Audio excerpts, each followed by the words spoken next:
Le traitement de substitution par immunoglobuline humaine normale évolue. Ces 25 dernières années, l'offre thérapeutique s'est beaucoup étoffée.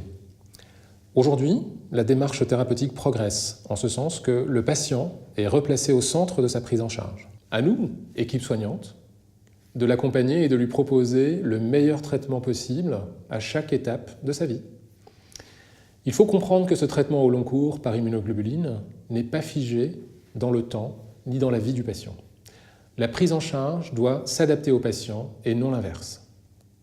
Elle doit donc être flexible, certains paramètres pouvant être modulés, comme par exemple la voie d'administration en intraveineux ou en sous-cutané, le lieu d'administration à domicile ou à l'hôpital.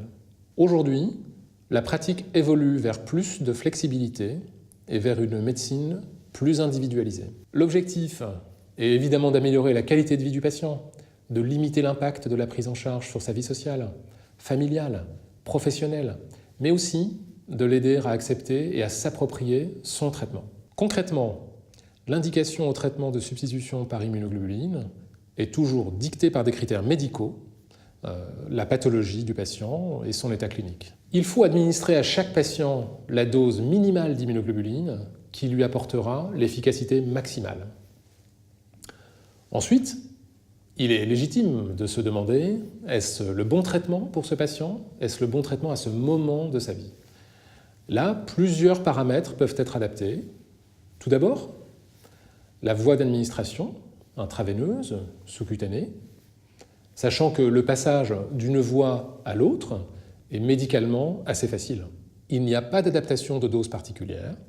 On prend la dose mensuelle, qui est donc divisée par 4 pour avoir la dose hebdomadaire. Aujourd'hui, une même immunoglobuline peut être administrée à des concentrations différentes par voie intraveineuse ou par voie sous-cutanée.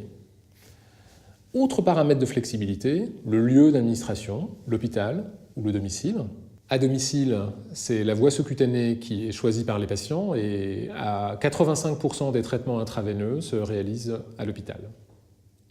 D'autres paramètres peuvent être également adaptés à la demande, ainsi l'espacement entre les doses, mais aussi la quantité d'immunoglobuline injectée ou le nombre de sites d'injection en fonction de la quantité injectée quand on est en voie sous-cutanée. Nous, soignants, nous devons présenter d'emblée au patient les différentes options qui s'offrent à lui de manière objective, sans projeter nos propres inquiétudes ou préjugés. Ainsi, il faut éviter les « non, ce n'est pas ce qui est bon pour vous ». Ceci est un phénomène de projection bien connu, décrit dans d'autres pathologies chroniques, et très important. Le patient a évidemment son mot à dire dans le choix du traitement qu'il fera. Prenons par exemple le cas d'un enfant atteint d'un déficit immunitaire.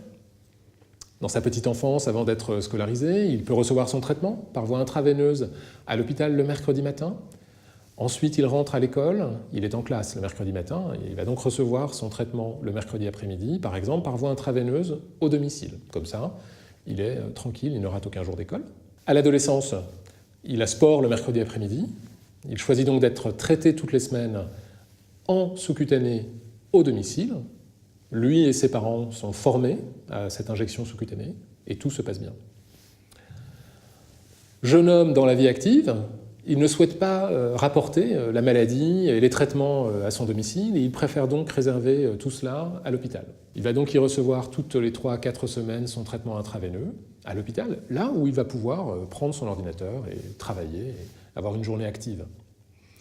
Tout cela est donc possible. À nous, soignants, de proposer à chacun des patients et à chaque période de leur parcours de vie la meilleure prise en charge pour chacun d'eux.